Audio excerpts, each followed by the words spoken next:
Hello and welcome to the Gamecast. We're back, and I thought a little announcement to start off. Syke won't be joining us because I'm afraid he's a bit under the weather this week, but I've got Turbo with us, and we will be having some more guests coming on the show over the next few weeks. Different guests you've not seen before on the Gamecast. But let's start it off. How you been, Turbo? I'm doing all right. I mean, it's getting to that time where we're on the final kind of like stretch for the next generation to start off, and we're less than a month away. And it's getting hot. It's getting hot out on that market there. So we look forward to see what happens next month. Yeah. I mean, like I says, there's a lot of things happening especially in the PC world as well. You got Navi bringing the graphics cards out. You got the new Ryzen chips coming out, which I'm very much interested in because I'm building a PC at the moment. But we're going to start off with the big news this week. How you doing, Stubbs Gaming? How you doing? We're going to start off with the first showing of the PlayStation 5 UI. Now, I'm going to actually play the video as we talk about this. So I'm just going to share my screen in a minute.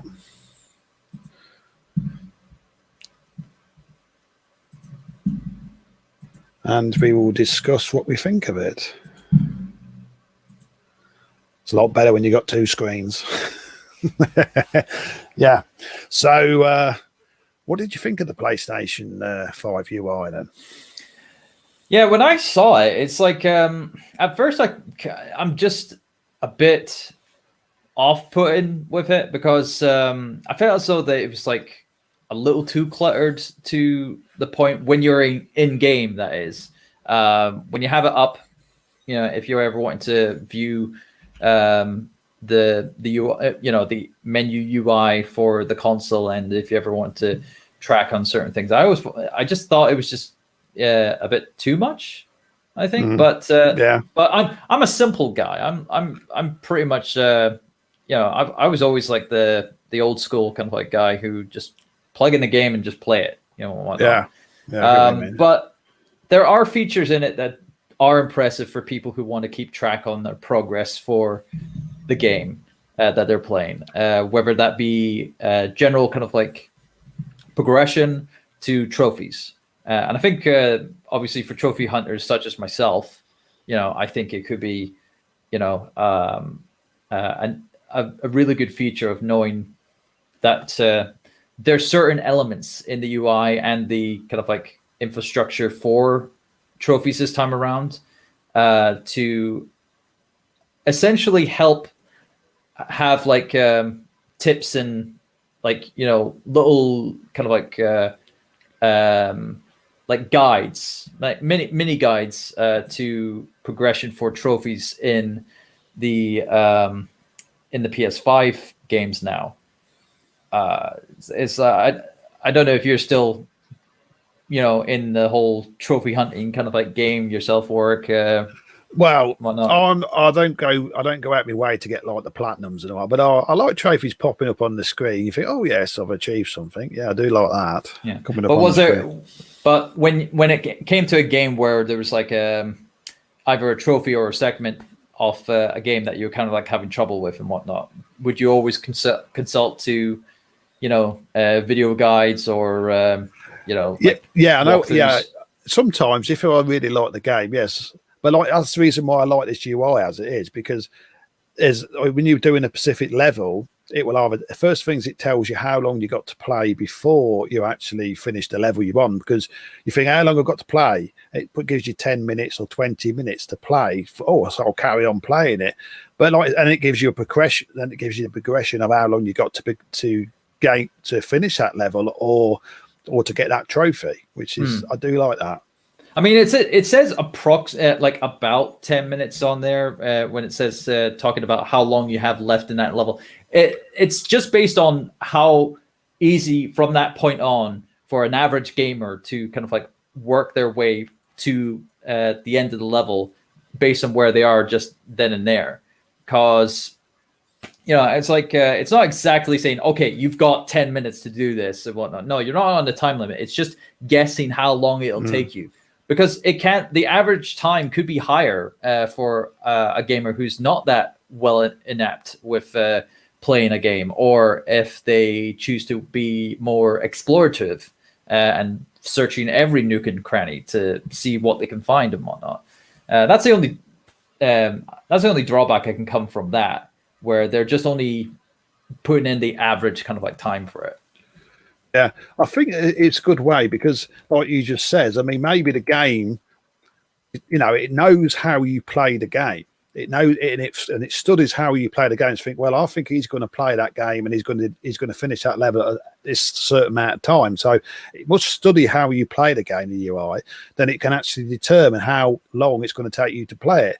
But do you really think it's a learning UI, or like a learning processor within the unit? You think about it, if it was a learning UI, it learns the way you play games and what your preferences are. I mean, we've seen games like if you buy Pacific Games, all of a sudden we go in the PlayStation store. So, do you like this? It's like, in effect, it's like having a tracking cookie. When you buy something on Amazon, like a computer, and all of a sudden on Facebook. So that's why Sony has those terms and conditions. So we're just accepting cookies on their platform. Because you think about it, yourself, if you want a TV set, you go on Amazon. Next thing you know, it's in your Facebook feed. I think, what's going on here? Do you really want to buy this? Stuff like that. It's good, but the way I look at it is Sony's put everything into the UI. It's full in the UI. I mean, now it's on the screen now. It's going on about party chat, but that's something I will actually say I don't like. As I said in the green room to you, the new 8.0 update. When I'm streaming, I used to put it into a private chat if I'm doing a multiplayer game, because I don't want to hear people who I'm playing with in the game if they're randoms, in case they start swearing, etc. like that. But what Sony have done now is you have to invite a friend, otherwise you can't start a private chat, which I don't like, but that's just me. But the UI as it is, everything's integrated. Now, I've been seeing a lot of podcasts where even the Xbox boys are not very happy, especially with the Xbox One interface. Well, the Series X interface, because it's Xbox One. It's all the same across all the platforms. Now, it's like, you've got, I know they have to do it because everything's all connected together, but they was really hoping they was going to actually have a better interface for the Series X and Series S. But as it's all connected, I suppose that's the reason they're doing it. But because the PlayStation 5 is they're trying to do a completely separate ecosystem, that's why they can do this. And I think that's the reason why the PlayStation 4 had that update, to try and interact with the PS5 more. But we will wait and see. Stubbs was talking about 4K isn't needed for the UI, though. It's like the UI is part of the system of the PS5. It's like all that. The 4K's got to be running on everything through the PS4, because that's the main selling point. It's a true 4K system. It's like you can't just have the UI or any of the kind of like menus to be running at any less. Because you need to use the power. It's like what's the point of having the power if you can't use it? Yeah, I mean, it's like when I said in a green room to you, Turbo, about like the new graphics cards that's coming out on PC, the Radeon Navi cards. Now, the clock speed, I'm not going to go through text, it takes too long, but the clock speed on the new Navi cards is over 2100 megahertz. Right?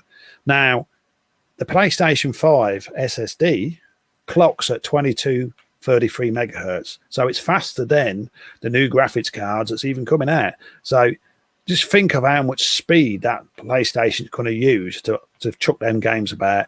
I mean, we all know about clock speed. I mean, especially with PC gamers, they always want the highest frame rates, highest clock speeds, so they can keep a frame rate going at 4K and keep it up there.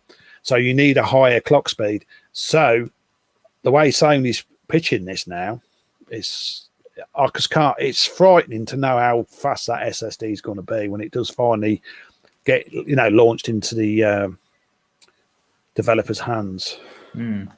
No, I think with the right developers having the technology with them, they can really do some really good works. And if they can utilize them properly, then you will be getting far more expensive worlds than you've possibly seen in this market.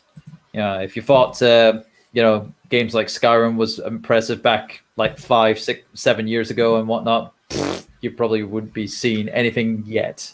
Yeah, with all that. See the problem. See what blew me away, because I watched a few videos about the new AMD cards, and because the PlayStation is an APU, it's got the CPU and the graphics card combined into an APU, right? But we're having a clock speed that's faster than a card that's not even out yet, and even faster than the RTX 3080 and 3090. I mean, the 3090 is near £1,500 just for that card, and the PlayStation 5 is outclocking it. So it's frightening. It's frightening to see how fast that SSD is going to be. Yeah. It's I'm agreeing with you. It's just it's very surprising how a home console can outclock or overclock faster than the one of the most state of the art kind of like graphics cards that's on the on the available market. We're not talking about like proper supercomputer kind of like material here. We're talking about like domestic kind of like affordable. Well, I say affordable. It's like $2,000 could be, or anything above $1,000 is affordable. It is just very impressive that's the case where console manufacturers have gotten to be as good, if not better, than PC manufacturers. And they're using PC manufacturing, parts essentially. See, all we've been hearing over the last few weeks is teraflops this, teraflops that. I know the Xbox has got more teraflops than what the PlayStation. They've only got 12, and I think the PlayStation's got 10. But the thing is this: I always do it like this. Say, for argument's sake, the PlayStation 5 can process 1 teraflop a second, and the Xbox can process 2 teraflop a second. But if you've got a speed, it's 5 times the speed of an Xbox. So by the time the Xbox is processed 2 teraflops, the PlayStation is processed 5 to 8. So in effect, it's more powerful because it's all to do with speed and how they harness the speed through the processor and the clock speed. So I'm not going to get into the fanboy crap, but I'm just saying it's the way this SSD is being marketed, and the developers are going, if they utilize it correctly. I mean, the PlayStation 5 at the present, it won't be for long, but at present is as powerful as a top end rig, on the market today. Yeah. But anyway, let's we drifted off a bit there. Right, to be the case with me. Yeah. So what? Now we're going to go on a bit on about this, but we're not going to do too much about this. Now, Watch Dogs Legion will run at 4K 30 frames per second on an Xbox Series X and PlayStation 5. Ray tracing support confirmed. Now, there's a lot of fanboys on both sides of the argument, Xbox and PlayStation 5, saying, why aren't we getting our 60 frames per second? And I will tell you why. Because at the present, Watch Dogs Legion, even on a high-end PC, will only to get 60 frames per second and 4K with ray tracing. It ain't full ray tracing, it's only minimal. Right? You have to have a hell of a lot of a top-end rig. So to get 4K 30 on a Series X and PS5, you've done well. Very well on a console. Considering that most top-end rigs are £3,000 to £4,000 each, and you're going to get it on a £400 or £500 console. So if you're getting ray tracing at 4K 30, be happy. Essentially. Yeah. To me, honestly, ray tracing should have been introduced, not this gen, probably even not the next gen, the gen after that, then it could have handled it. But at the moment, this is all marketing spiel to get you, oh, yeah, it's ray tracing. Oh, let's buy that. No, I'd rather turn it off and have a better frame rate. Yeah, no, it's like if you can't utilize, this is what we've been talking about in the green room as well. It's like if you can't utilize the power of your hardware on any platform, then to get the best you can optimally get or have a satisfactory kind of like frame rate to ratio or resolution kind of like balance, to have that perfect 4K 60 frames per second result, then you have to sacrifice certain things. And of course, ray tracing is just at the moment a dressing, essentially. Yeah, it's like because the meat and potatoes is resolution and frame rate. This ray tracing stuff is like that adds to kind of like the graphics and stuff like that. That is just a little extra that you can put on at any time, but it's not needed at this moment in time. It will become an essential condiment when it comes to possibly year 3, I would say, in the console race lifespan. Yeah. When it gets to year 3, that's when the developers, they've got a couple of years of experience under the belt with marketing and marketing their games on those platforms. Now they need to put more effort and R&D into putting those games into full capacity, essentially, by utilizing everything that's available to them and pushing the limits and whatnot, and really get to those benchmarks that they should be striving for. But at the moment, with games like Watch Dogs Legion, don't get pissy about it.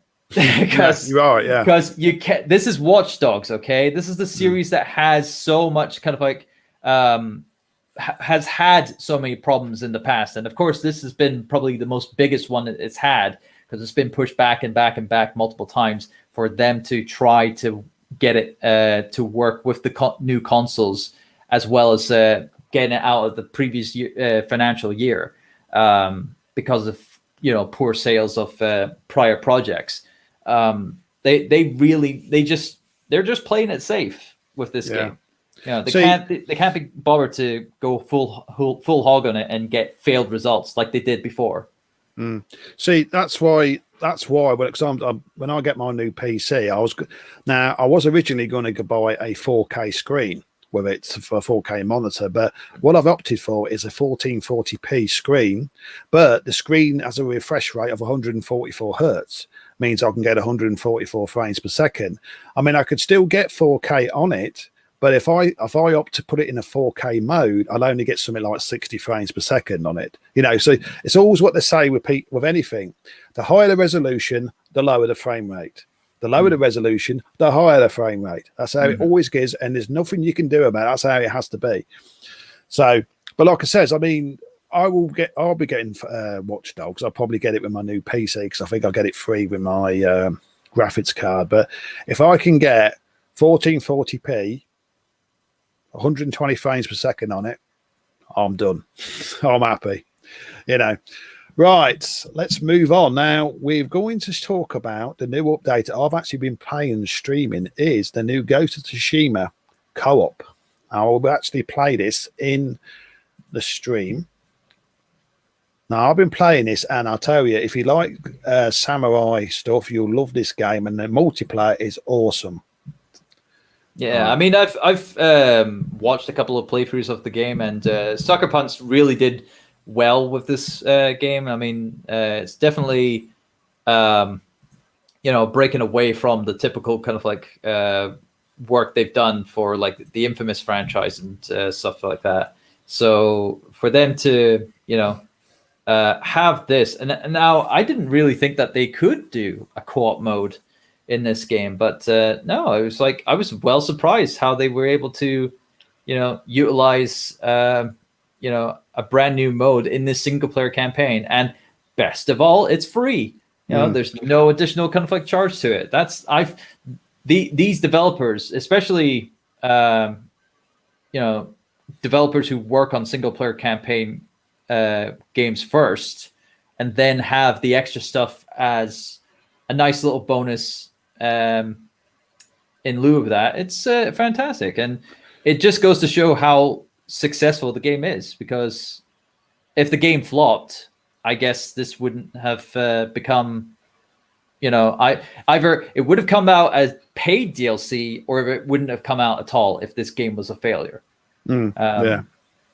See, what I like about it, because it's a typical co-op. It doesn't rewrite the book or the multiplayer or anything like that. But the co-op, you can either have 2 players. You'll have a 2-player story mode, or you can have 4-player challenge. It's a bit like Horde mode on Gears of War. We have 15 progressive levels, getting harder and harder and harder until, of course, you meet the real load of bosses and you have to take them down. But you have a progression like let's turn that off a minute. Stop sharing that.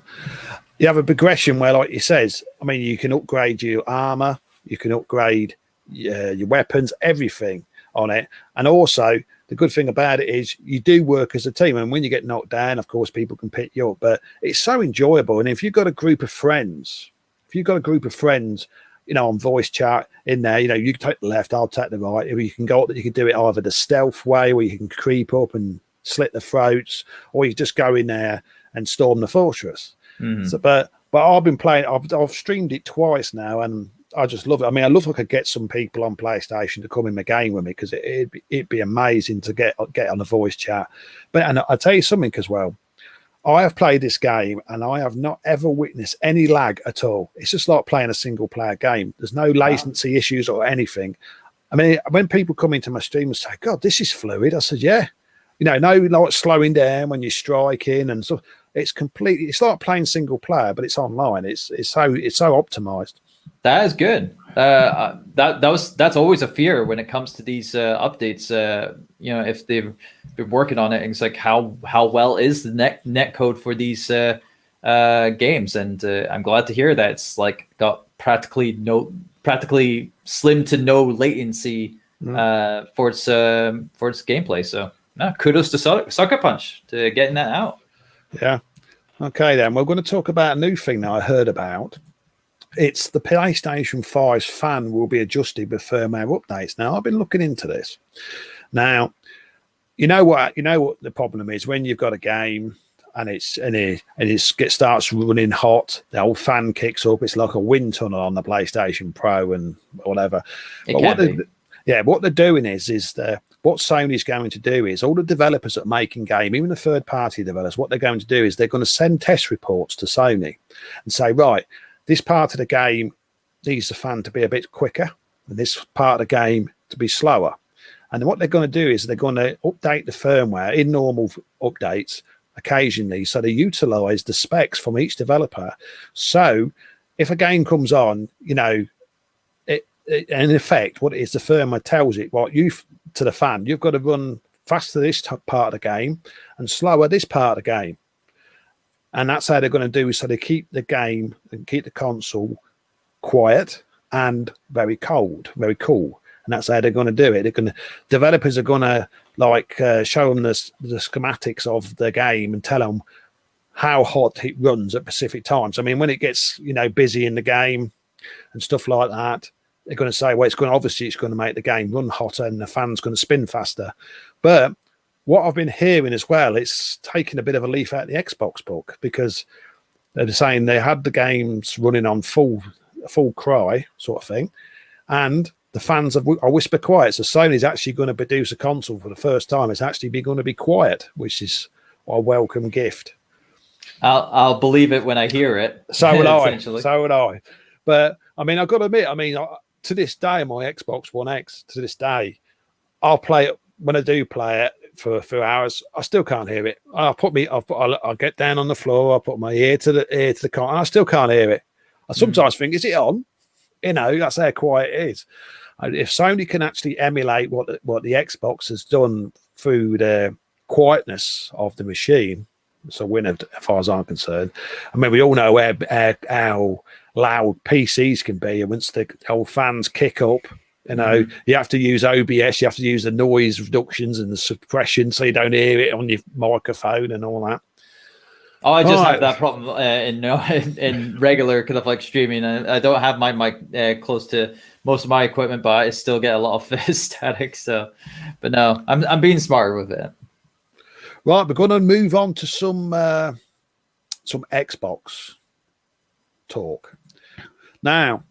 The Halo Master Chief Collection has had an update to make it cross-gen play with, of course, with the Xbox One, the Xbox One S, and the Xbox One X, as it has to, because remember, the hang on, I think we've got a bit of lag here. All right. Is that better? All right. Yeah.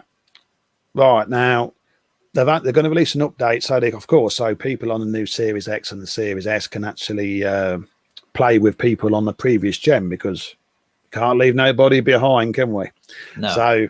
So which is a good bit. I mean, we expected it, you know, but this is what the problem is. Now, if you've got the new Series X and you've got the new Series S, it can potentially run at 120 frames per second.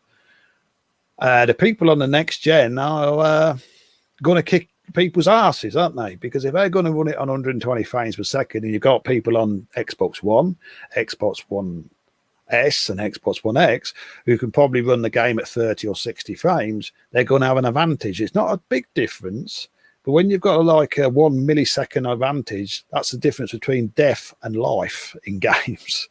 So now they've done this before, but what they used to do is they used to like cripple, how can I put it, cripple the latest gen. So they brought it down so everybody's on the same level, you know, so everybody's on the same thing. So nobody's got an advantage over anybody else. Yeah, that there has to be some limitations when it goes to playing online. If it was cooperative and whatnot, I'm sure they'd probably not be too fussed about having to cap people's kind of like frame rate and whatnot. But no, when it comes to multiplayer, no, you have to keep it a level playing field, or else it just becomes unfun for or not fun even, sorry, to, you know, the people who are playing those older formats with the one brand being the, you know, the victim here. So that's the thing. I hope they do cap the frame rates, because if you think about it, if you've got a person on on whatever Xbox, even the Series X, and then you get somebody who comes in on a PC and goes, all right, he's got 120 frames, 200 frames per second, he's going to own them. He's going to own them. I'm sorry, but a mouse and keyboard at that kind of frame rate will destroy any console game there is. I don't care how good you are. But it raises the questions, though. It's like, how many people who will be wanting, like, I don't know what the kind of like ratio is when it comes to cross-platform play across, you know, I mean, in this generation, we've got cross-platform play at the moment between Xbox One, PlayStation 4, and PC in several games. And then you got Nintendo Switch at points with certain other games as well. But I don't know how it works on that kind of like structure.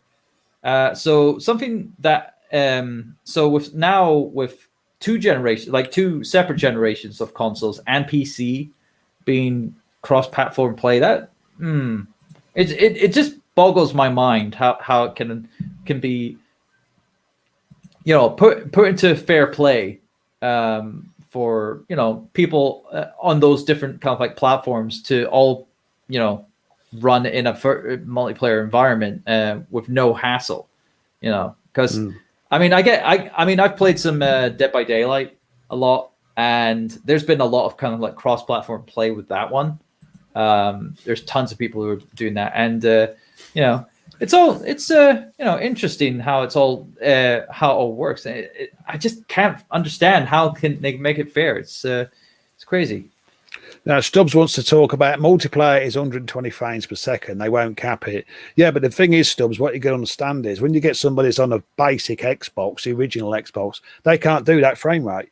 So if they're coming in at 30 frames, they're just going to be totally wiped off the floor. You know, this is what I mean about if they capped it I know they can do 120 frames, the new series, but if they cap it at 60, most of the consoles, even the original Xbox, will be pushing it, but they'll be out. They're in the ballpark. But if you've got a standard Xbox comes in at 30 frames against somebody on 120 frames, he's going to say, bang, you're dead. And by the time you realise he's shot you, he's down the road killing somebody else. That's what I mean about PC supremacy and PC supermaster race, because frame rate in multiplayer gaming is everything. If you've got a bigger frame rate than somebody, it means they can shoot you, your bullet will hit you and return back to him before you even know he's even killed you. And that's one of the reasons why good ping rates, good frame rates defeat people. And that's the reason why I want to get a 144 hertz monitor, because when I'm going to do some gaming on that PC, I want to have a bit of an edge. But Stubbs just following that with the comment, most recent comment there, if you want to highlight it for there. Yeah, yes, but 90% of players will be doing 60 frames. Yeah, and that's correct. It's like the majority of players will be running at 60, but they'll have to cap it at 60 for those players. It makes it fair. Otherwise, it's giving someone an unfair advantage. And that's, I mean, you think, well, what's the point of me playing a game if someone who's doing 120 frames per second and I'm doing 60, he's going to come in here and own me? You just get bored and you go to another lobby. Unless they do this, they could do this. They could like put previous gen like Xbox One, Xbox One S, Xbox One X in one sort of servers, and then put the Series X and PC boys in another set of servers. Well, I mean, we've had that in prior generations where you've had regional servers, and that was just mainly for internet connection speeds for all that. But in this day and age, obviously, you have to have more variables for the rooms now. It's to have more, like more rooms available for what you're playing on. So if you're playing, 60 frames per second or 120 frames per second, it's totally different. So, yeah. Anyway, like he says, there's always going to be people who are going to have an unfair advantage. That's just the way it is. I mean, when you cross between PC and consoles, especially on a game that's a first-person shooter, I know a lot of console boys say, "Oh no, it's not right," but I'm sorry, but a PC, a decent mouse and keyboard will defeat any controller, because they can turn around 180 degrees in a flick of a mouse and be on you and shooting you before you even chance to know what's going on. But we've had this argument before, but like I said, if they do make it fairer by keeping up the frame rate to an average of say 60, then it'll be okay. I mean, it doesn't really bother me because I don't play Halo much anyway. But but it's just something to talk about, because when I heard about it, I thought, well, it's going to make it unfair for people who was on the last generation to compete against anybody that's on the top tier consoles or the PC. So yeah, and that won't be the only game that will have that kind of like issue going forward, because you'll have other games that will have that problem. I'm just throwing it out there. I'm guessing it will be an issue with Grand Theft Auto when that gets released on the next generation. And then if they do incorporate, I don't know if they've already incorporated cross-platform play for that at all for GTA Online. But if they do implement it, obviously that's something that they need to, optimize. I don't think they have, because quite frankly, Grand Theft Auto Online on PC is it's a completely different ball game, because I've been playing it on some of my friends build servers for GTA, and I've been on there, the role playing servers where you go in there and you actually have to behave yourself. You either become a policeman or an ambulance driver, and you have to. One of the servers I went in, I wanted to drive a car. Now, normally in Grand Theft Auto, you have to steal the car and break in and just steal it, don't you? But on these role-player games servers, you actually go and take your driving test, and then you pass your driving test, and you have to take your bike test, and then you take your lorry driving test before you can even get in a vehicle. And if you try to steal one, you get kicked out of the game. But I was thinking, well, what's the point of playing Grand Theft Auto? The idea is so you can break the law. You can go and steal cars. You can go and beat people up. That's the whole idea of it. But anyway, PC Grand Theft Auto being cross-play, I don't think that's going to happen, mate, because like he says, if it was crossplay with consoles, I think there'd be too many PC, would be too many. It was a hypothetical Bots, kind of like thing because you know. because you got so many crossplay platform game like crossplay games now. You got Rocket League, you got Fortnite, you've got I'm sure what was it, EA will probably want to do FIFA as well. So I was just obviously being hypothetical with the the notion of crossplay with GTA. So it was just an example of how it would be optimized and whatnot. But hey, right, we've got two more Xbox topics, and then we're going to move on to a topic I think is going to be dear to your heart, Turbo. And yeah, so this one here now, the king of Xbox, Phil Spencer, as I said, he says the Xbox Series S is expected to outsell the Series X, according to Phil Spencer. Now, I think it would do, considering it's cheaper. But what do you say on this? Well, that's got to be the major factor. Is that there will be more units of that being pushed because it's the cheaper format and to pick out from, and they're really banking on their Game Pass to really push them through with those Series S sales as well. So, it's a bold notion, being that at the moment, because I'm on the inside in the retail scene myself. Yeah. And in our location and whatnot, at our generic game shop, we had obviously more X's than S's, because we know that the X is obviously the hotter property, because that has the ability of both disc and digital.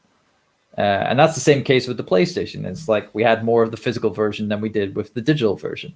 But for Phil Spencer to go out and saying that the S will outsell the X, I don't know if he has like a time frame on that, but if you're going by launch numbers, at the moment, that's not looking to be the case, because there's a lot of people who've got themselves an X on pre-order. Yeah. For like first month figures and whatnot, it's gotta be the X. But if you're looking to say, okay, when a steady supply of both systems are available on the market, and there's more stock of the S available for the X, and of course there'll be a lot of people who want to jump on board with this generation, yes, they will go for the S, and thus sales of that will pick up more and faster than the X, because that's a way bare entry level console to go into. It's like with the VR market. It's like PlayStation was the entry level kind of like headset with the PlayStation VR and whatnot. Granted, you needed a PlayStation in order to, like PlayStation 4, to use it, but it was the cheaper option at the time. Now you've got the Oculus Quest 2. I love some of that. I want one of them, but they're expensive. Yeah, but still, that's slightly more expensive, but it's a way more entry level PC VR headset than it has been for the number of years. Because in the previous years, you've had that for like with the numbers being like to 800 to $1,000 for a headset on the PlayStation market. But no, with the whole thing, it's questionable. It's questionable. I'm seeing the topic here, or comment from Stubbs here. Did you have more than 10 Xbox Series X's? He wants one. Yeah, there was. There was more than 10. I'll definitely say that much. I think we had half the amount of allocation of X's compared to the physical versions of PS5s, and we did about like 40 on PlayStation 5. So we had like 40, 43 or whatever. So half of that is like 20, 25 units of the Series X, and they were all gone. They were all gone by after 45 minutes of opening. It's like that's how hot it was. And of course, any future stock has been put up online, not like through eBay. I'm talking to like through official like retailers online, not this scalper malarkey. Yeah. So it's like any new stock is going towards those kind of like sellers then in store now, and yeah, it still begs the question. It's like, is this a bold prediction from Phil Spencer to him? I'm sure he did something like this before, where he had a bold prediction of like the sales for the Xbox One. Now, and I don't think it was like what he was, hoping to be. There's a lot of people saying that the sales of the Series X and Series S will be high this generation. I'm borderline thinking they're going to be close to the sales of, say, the 360 was. Now, we all know the 360 sold about 80 to 85 million consoles worldwide. I'm thinking that's borderline what the Series S and X will be doing. They're still saying, I'm still saying the Sony will drop at least 100 to 120 million consoles after the generation. But there's even talk now. I mean, I've been speculating all over the year. I mean, it's all rumor mill, but I've been speculating that they're saying now that pre-order wise, 80% of the market is for PlayStation and 20% is for Xbox. Now you can take that with a pinch of salt, but that's what I've been hearing all over the internet. I mean, as you heard from my numbers from the location, it's obviously a little more closer to 50-50. It's like with or even like 60-40 in favor of the PlayStation, because there is a lot more PlayStation kind of like buzz than there is Xbox. I'll definitely say that much. With its physical versions at least. Whether it sees on launch month, because I'm counting launch month. Not launch week, not launch fortnight, launch month. It's the first month of its lifespan that's the main focus, because anything can happen in the first week. Like those numbers are not hard fact until the end of the month. That's when you'll get your proper sales data of that launch, with which one's doing well, and then you won't have a true definitive kind of like leader until after a year, maybe 2 years after that, because the early stage we've seen it before. We've seen it with the Xbox Xbox 360 and PlayStation 3 kind of like fight. It was Xbox's race to begin with, but then PlayStation was able to come back, and it actually was a better selling system. But so that's what I say. I mean, the Bethesda deal, that was a great deal for Microsoft. But the thing is, I've always said this is Sony plays the long game. They're not interested in beating at the beginning of the generation. They believe the whole generation is the win, not just the first 6 months who buys how many consoles or stuff like that. They're not interested. They're interested in the long game. That's the reason why the PS3 defeated the 360. 360 was hammering the PS3 because of the programming problems they had with developing games for it, because of the cell architecture. But by the end of that generation, the PS3 would have caught up with the 360 and overtook it and beat it. Now, I'm not saying the PlayStation 5 is going to do this, but I still don't think for 1 minute, unless Microsoft do even more than what they are doing, and they're going to totally knock Sony down and they're going to be the console leader.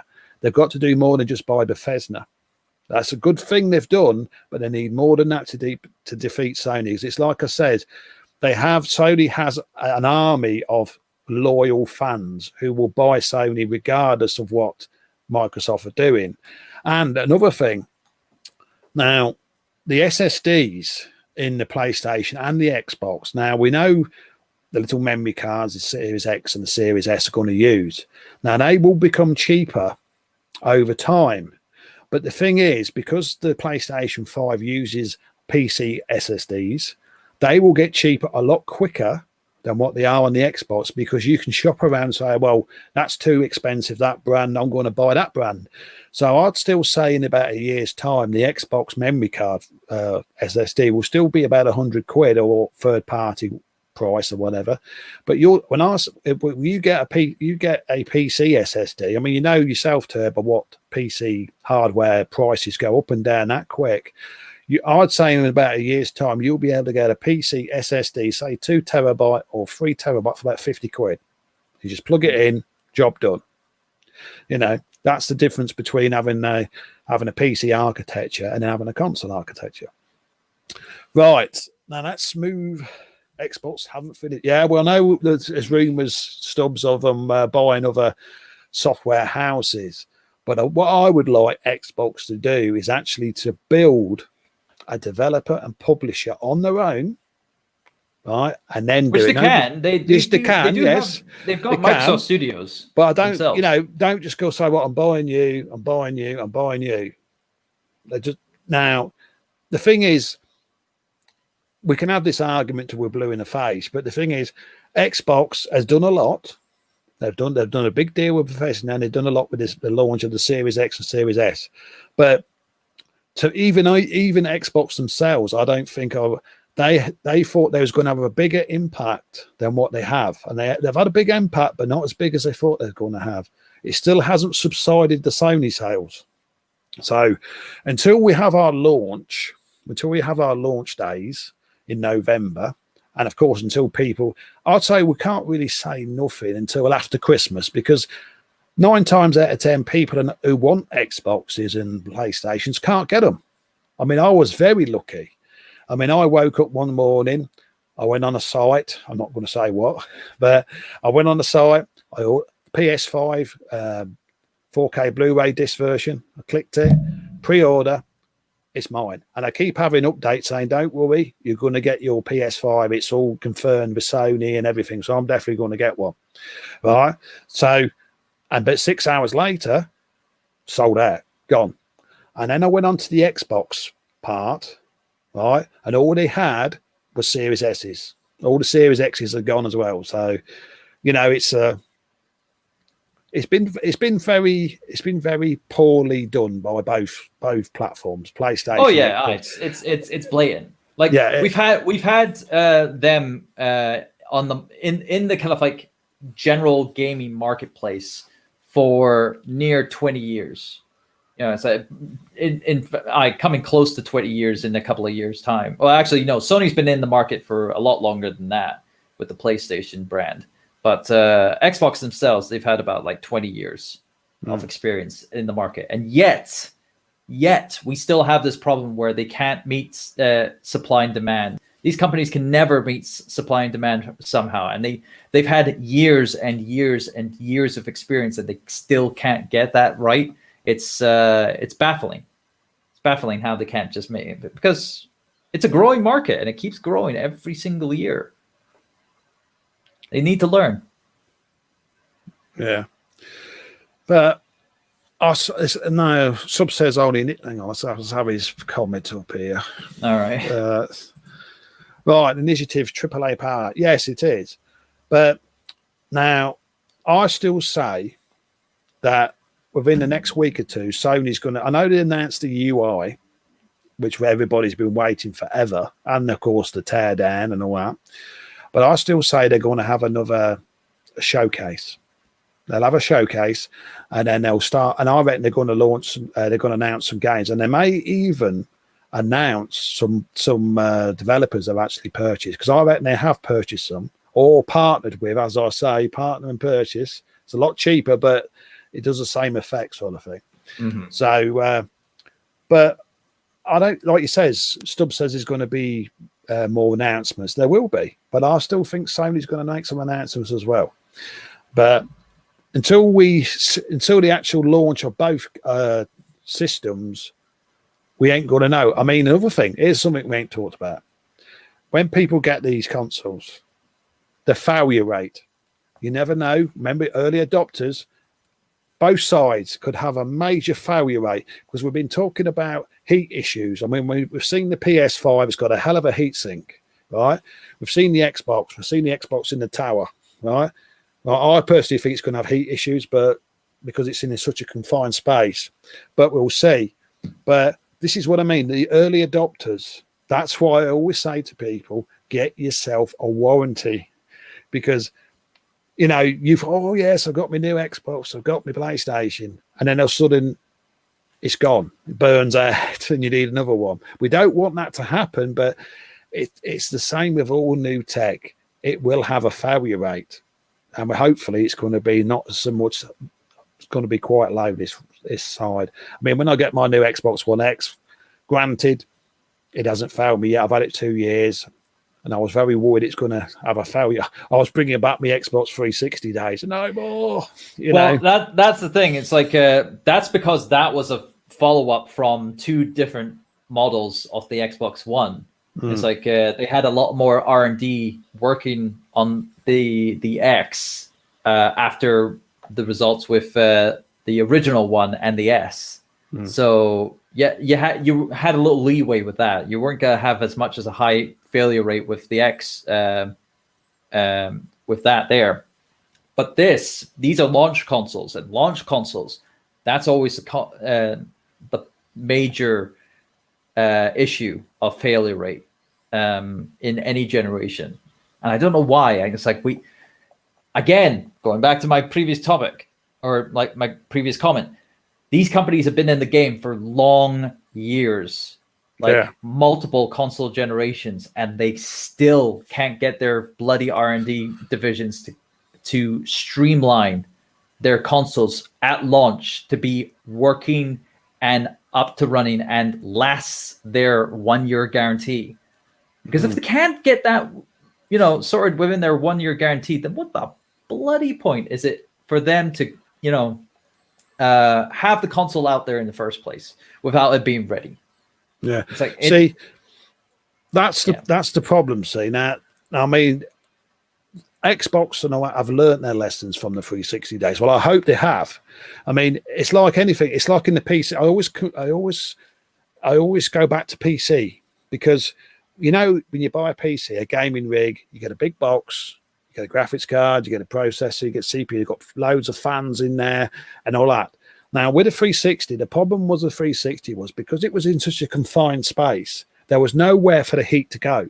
It has to disperse. It's got to go somewhere. I know they had ports at the back, but that just wasn't enough. And that's the reason why we had the graphics card. Yeah, the graphics card was detaching itself from the motherboard. In fact, it was melting and detaching. That's why you get the red ring of death, right? Now, I'm not saying the Series X is going to go this way. I hope it don't, or whatever. But I'm just saying is because it's in such a confined box, right? They're still got to get rid of that heat. I know it comes out the exhaust at the top, but it's got nowhere from the sides. Now, I'm not saying it's going to do this, but I'm just saying it worries me seeing it. Now, with the PlayStation 5, it's got exhaustion around everywhere. It's got open vents all the way around it. It's got a heat sink as big as the actual console. I mean, all right. And it's got liquid metal on the CPU. That's the new technology they've got, where instead of the old thermal paste where they have on PCs, CPUs and stuff, they've got liquid metal actually in the middle, so it never runs out. It just keeps floating about. It's a bit like mercury, and that's the reason why they said it's going to keep cooler. But I think these consoles will be okay, but it's just when I say, I mean, don't get me wrong. I mean, Series X, it's like a little mini PC. It looks nice, but I really wish they had some kind of vents at the side of it, just little, or even openings at the side of it, so the heat can disperse more. Because it's got to come right from the bottom. Because if you see the GPU and the CPU, or APU, it's at the bottom. It's got to go all the way to the top before it gets there. And as it's going up, it's warming up the other parts in the top end of the thing. So I might be completely wrong. I hope I am, but I can see a few of them getting some heat issues. Now, as I talked earlier on the firmware about the fans, right? Sony's talked about this, and they're going to try and do something about it. But I think they had a lot of these Xboxes, these pre-models for the people to review them. And I think they was only doing about 60 Celsius, which is not bad at all. I mean, most CPUs can actually get up to about 120, 130 C before they even think about frying. So there's no way that's not going to happen. It's just you got to keep your thermals down. That's what you have to do. Right, let's have a look at the chat. Subs is typing forever. Right. He's a chatty boy tonight. Yeah, don't put it in the... Hang on. Yeah, don't put it in the TV box. Yeah, give it plenty of air. Give it plenty of airspace. Yeah, that's number one thing. Don't stick it in a cupboard with some beer mats on the top of it. Where the vent is. I hope to God nobody does that. It's like I'm sure no. I'm sure no. But I haven't heard anyone try to use any of their current consoles as coasters. Put your pint of beer on and your beer mat on. Yeah, it's like I lay my PS4 flat myself, but I don't put anything dangerous on it, like like drinks or whatever. It's like I've put I don't know, like I put my controller. Well, actually no, I haven't put anything on top of it. I have put stuff on the VR head junction box thing, but not the actual console itself. No, I'm not that daft. Yeah, and don't buy them bloody things at the Xbox 360. Them bloody who made them? Little vent things on the back. I think it was Neko. Yeah, don't buy them. Go on the back and suck all the air out. They just make it bloody worse. If they ever bring them, I don't think anyone has anything planned for that. I don't think they do because not to my knowledge anyway. Right, let's move on. And right, we're going to get to Turbo's favourite subject now. Now, we've seen Capcom release the remakes of Resident Evil 2 and 3, Nemesis, which are very good on the Xbox and the PlayStation and PC. I love putting them cheat codes on the PC and get unlimited ammo and God mode. Can't beat it. Right, we're going to talk about the rumour that Dino Crisis from the PS1 is actually going to get remade by Capcom. So, what do you think? It's an interesting thing because a lot of people, like a lot of Capcom horror fans, have been really looking forward to a revival of Dino Crisis ever since, essentially the revival of 2 and 3 of the Resident Evil franchise. It's like, it's essentially a no-brainer because they've worked very well to revitalize, give new life to the Resident Evil series, giving new life to the Devil May Cry series with the 5th entry in it, the fifth official entry in the series, not that remake. And the only logical thing outside of their other their other genre of franchises is to work on the Dino Crisis series, and we haven't had an entry in the Dino Crisis series since 2000. I think it was like 2003's Dino Crisis 3. Yeah. 2004. It's round about the 2002 like Xbox era of that, where I think it was like 2002, 2003 it came out on. And yeah, even then they kind of like went way overboard with that entry in the series. But going back to the original, remastering that in this generation, it would be a good call. I mean, there is a fan base in it, and as you yourself has seen with all these kind of like remasters and remakes of previous and like Shadow of the Colossus, Demon Souls that's coming out on PS5 this year. I think it's I won't be buying that. It's too hard. I can't blame you. I can't blame you. It'd be out the door. It'd be out the window. What the game or the console? I hope the God it's not the console. Yeah, not the console. The disc will be it'll be digital, but they are deleted. Yeah. The like with all those kind of like indication that remakes can sell because the nostalgia is there, and if you make the game good, it will also sell. So it's been ongoing rumors trying to bring back the Dino Crisis franchise, and I think when they're currently working on 8 right now, Resident Evil Village. I think after production of that is finished, they'll work on something for a new Dino Crisis game. I think it's only fair because we've had a lot of Resident Evil in the last 4 years. Because you had 7, then the DLC for 7, then the remake of 2, then the remake of 3 immediately, and now next year will be Resident Evil Village. I think we've had enough Resident Evil from Capcom in the horror front. Either make a new IP, like they did with back on the PlayStation 2 era, where they had like games like Haunting Ground as something that they delved into, or bring back a classic franchise. And I think if they want to keep the classic revitalizing of their franchises back in again, they should do Dino Crisis. And if they can, now how they want to do it is another question, because Dino Crisis and Dino Crisis 2 were 2 completely different games. Yeah. 2 was definitely, I was seeing the comparisons online. I've never played the games, but I've seen comparisons. And 2 is much more arcadey than 1 was. So but it has its fans. So it just depends. Where do you want to cater your fans? Do you want to cater to the fans who have better memories of number 2, or do you want to cater to the fans who love the original more? I would prefer the original myself because it's more dark and scary. I mean, it had the typical Capcom theme with the dark. We walk down the alleys, then the hallways, just like in Res Evil.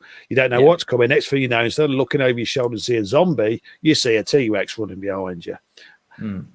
I personally think that it's a no-brainer because, like I said, the success of Part 2, Res Evil 2, it sold like hotcakes. You know, on all formats, Xbox, PC, and PlayStation. Then they followed up with Nemesis, which is they already said, didn't they? If Resident Evil 2 was a hit, they would do 3, and they have.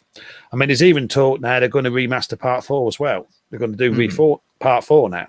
So if they did Dino Crisis, it would be a complete seller to me. It would, you know, I mean, they don't want to get caught in just doing remasters, as you said. They want some new IPs, but I mean, they could even do a new franchise of like zombies, like Res Evil, but they've got to do it in a different direction. I mean, they've got new IPs on the works in like other genres. Like I know they've got that new sci-fi one that they've got working for the next gen. I believe that's Capcom that they're working on. But no, if they want to work something on the horror genre in their studios, either if you don't want to do a remake of any of like Dino Crisis and whatnot, work on a new IP.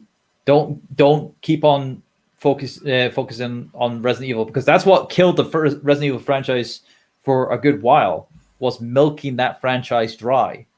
And it was only after a few years of taking a little leave of absence from that series made it successful again, and really focus on what was good about it. And they did work on it. So who knows? Will we see any kind of like talk about that? A bold prediction, but if they do mention anything about it, it won't be until 2022 if they have any talk about it, whether it be from a generic kind of like quote from an executive or a teaser reveal at an event. It'll have to be in 2022. Well, I honestly think, I mean,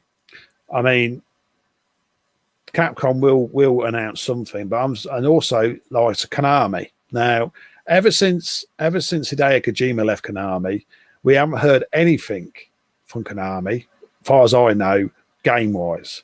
And we're always talking about there's rumors that Sony is going to bring Silent Hill and Silent Hills and all that, but we've got to hear something, because as far as I know, Konami have not said a word on anything they're doing, and I honestly think they're going to do something. I know there's a lot of hate towards Konami, what they did with Hideo Kojima and stuff like that, but they've got to do something, because they must be working on something, because what they've been doing for the last 2 years, we ain't heard nothing of it. And I used to love the old Silent Hill games. I'd love a new next gen Silent Hill. I mean, even the old Silent Hills are still scared the crap out of me now.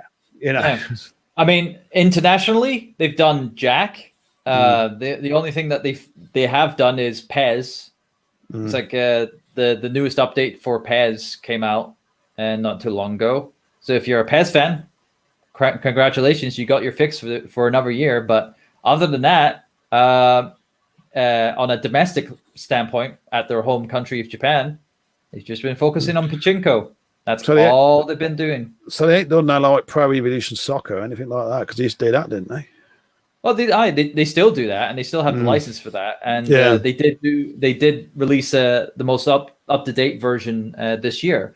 But other than that, it's been very lackluster on Konami's front. They've had re-releases of some collections on Switch. Like I know they had the Castlevania collection at one point re-released on Switch, and I think they did like a double pack of Symphony of the Night and something else for the PS4 at one point. But I think it might have been the other year, like 2 years ago. But yeah, in terms of like brand new entries in their legacy franchises or like any new projects from them, it's been dead as a doornail. So. I mean, like I told you in the green room, I will be getting a Switch. I mean, I've already got the 512 gigabyte memory card, sorting out the best price for that. I've got the grips to hold it when it's, the special grips and all that, and the case and all that sorted out.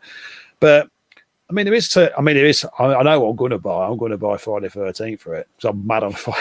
I'm going to buy that on Portable, playing Jason in every room. But I mean, like I said, I've also got to get Crysis to see what Crysis one's like on it. But I mean, most of these games, I think the biggest Switch game at the moment is that The Witcher 3, about 32 gig or something like that. Is that the biggest one? Possibly. It's like it's either that or Skyrim has the max cap of largest downloads for the game. So now, has the Switch got any internal memory in it? It does. It's only 32 gig. So really, it's not suitable for like extensive use of like downloading games and whatnot. It's good for game saves if you're using cartridges and whatnot. But if you're wanting to download stuff like big stuff, I always recommend getting an extra memory card to do that. And 512 is good enough. I've got 200. Yeah, I've seen 200 gig. I've seen a 1 terabyte. But it was an outrageous price, about 500-600 quid. Yeah, it's like I don't even know if 1 terabyte is supported on the Switch, because there's a certain cap and whatnot. But no, I have 200 gig, and that's more than enough for me, because I download is not that big.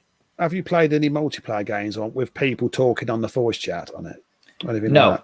Like no, you're not doing that. The best example I could have had would be Splatoon 2, because that utilizes the voice chat.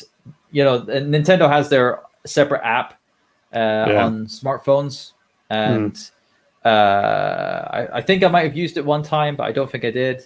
It's up in the air. How I don't really do voice chat on online games. No, it's just because. When I play Dead by Daylight on PlayStation, I have a friend who comes in who actually plays it on the Switch, and he actually comes in the game and he actually holds his own on his Switch. And I said to him when I get my here he is talking to man, and when I want to play it on the Switch, I just want to fight. But I says I'm definitely going to get a Switch, and so to me this Christmas it's going to be PC, new gaming rig, PS5, and a Switch. So that's what's going to be coming. But I think that's about it for the news, Turbo. If you want to talk about anything else. I mean, granted, the only thing that's been on my radar and whatnot, I don't know if you knew about some of the guys behind the Sonic the Hedgehog franchise went to Square Enix to make their own studio. No, carry on. Yeah, it's like was it Yuji Naka, the original programmer for the Sonic the Hedgehog series, as well as the original art designer. I've forgotten his name already. Naoto Oshima. He was the original kind of like designer for Sonic back in the day as well. They went to Square Enix to make their. They went to big Christmas. Indeed, it is a big Christmas. They went to Square Enix to form a new studio. They called themselves, I think they called themselves Studio Baland, and they're making. You said Baland, then, not not Baland, not Baland. Get your mind out of the gutter, Warric. No, it's Baland. Baland, okay. Baland, and they're making this game called Baland Wonderland. No, Wonderworld. Sorry, not Wonderland. And it's, if you've ever played or seen Nights into Dreams. I've heard of it. Yeah, it's that in aesthetic, but it's a platformer, and it's a 3D platformer with a multitude of worlds, and it's very colorful and flashy. And there's power-ups in it, and it's very flashy and whatnot. It's like so many power. It's almost like I don't know if you've seen any kind of like Mario games past N64, like Galaxy and Galaxy 2. I've seen them, where you had like certain power-ups where they were like proper suits power-ups for Mario. It's like that in Balan Wonder World, where you have like power-ups that are like full suits of like different animals and stuff like that. And I think there's like over 20 of them in the game, which is crazy. But no, they just dropped the CG opening cinematic for the game just recently, and it looks fantastic. I love my flashy, colorful kind of like games and whatnot. And to see Yuji Naka and Naoto Shima work together again on a project and be happy, like that's something that I like to see in the game industry, is to see designers and programmers to be happy at being in their job, because this industry has been very dull at times. Yeah, it has, and it had, and you've seen some of the stuff that's happened over the last year, where like crunch and bad business practices and stuff like that, and scummy kind of like things. But when you see someone being actually full on passionate about their projects and stuff like that, you get to, and then you get to see it in their work. Even just in a cutscene, it's like, it's heartwarming. And I'm looking forward to that when that comes out next year. It's coming out in March, I believe. So now, as I said, I was going to thinking about getting a Switch and actually using it for streaming. Now, how does that go with Nintendo these days? Because before, you wasn't allowed to stream Nintendo games because they had their own like partner program, and they didn't like. They got rid of that.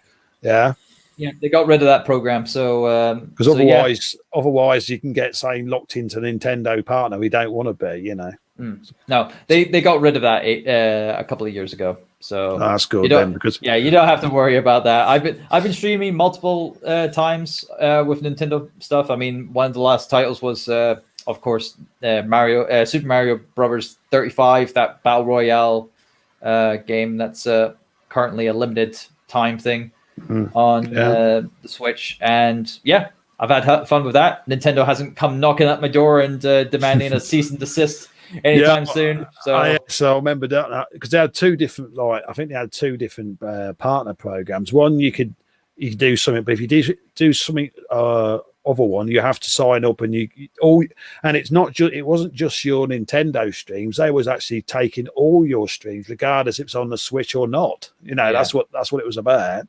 Well, it was like more the Wii U era, like back in that era where they were trying to get money back from all that, because they were losing money at the time. They were trying to make back as much as they can. But now, because they got a successor in the Switch, they don't need to worry about that rubbish anymore, and they could just let people have fun and have fun sharing and whatnot without being contracted with these legal funds. Because I remember a lot of my streaming friends, and they says the thing is, we're here promoting your products by playing them, and you was like punishing us for promoting your games. They kept having copy strikes and stuff like that on their streams and stuff like that. But if it's all gone, I'm okay then, so I could stream it. So I'm happy. Right then, we'll be wrapping it up now. Right, Turbo, you can talk about your social links where people can catch you. I'll drop them on the screen. And if you want to find me on Twitter, my at tag is there at TurboXLR. You can also find me streaming on Twitch at twitch.tv/TurboDrive Live. I've just recently done a big, massive rebranding of myself and whatnot, so it's all nice and snazzy. And you can catch me on Twitch every Monday, Wednesday, Friday.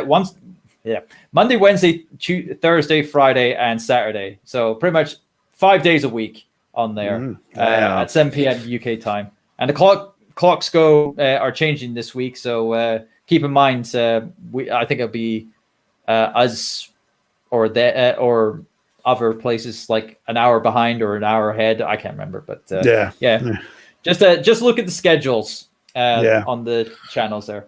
And of course, you know me, I'm on 5 platforms: DLive, Twitch, YouTube, Trovo, and Facebook Gaming Live. Remember, I've rebranded my YouTube channel to review horror films as well. But we will be back for another podcast soon. And we may be introducing some guests into the show as well as the normal ones. I hope we have Psych 360 back for the next one. I hope he's okay and he gets better. And we will introduce some new guests, preferably to change it out so we have different voices, because when you hear the same opinion all the time, it probably gets a bit boring, you know. But if you have different people, everyone's got an opinion. So until the next show, I'd like to say from me and Turbo, bye-bye. Thank you. Bye-bye. And we'll see you very soon.